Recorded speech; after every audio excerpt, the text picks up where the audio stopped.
الشطرنج لعبة من أحسن وأمتع الألعاب البورد جيمز أو الأونلاين بتاع.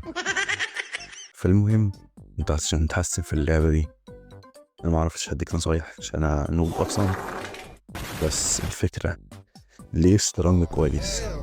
أنا الشطرنج بيتكون كده من شطرنج من كام حرف ثانية كده، 1 2 3 4 5.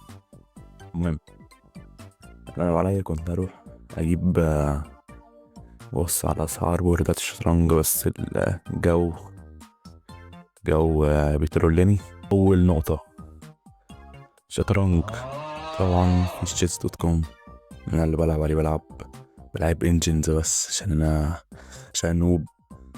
طبعا الشطرنج محتاجة استراتيجية، تفكير، تفكر بقى في النقلة بتاعت خصمك، 5 نقلات قدام، 5 نقلات ورا وحاجات. وبما أنا الشطرنج بيتشطرنج فكده.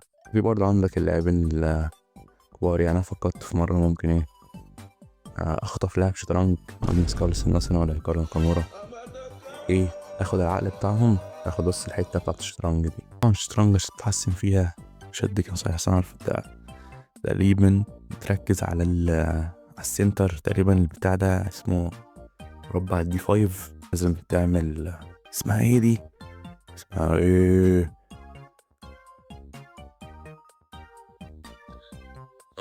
ايه ده،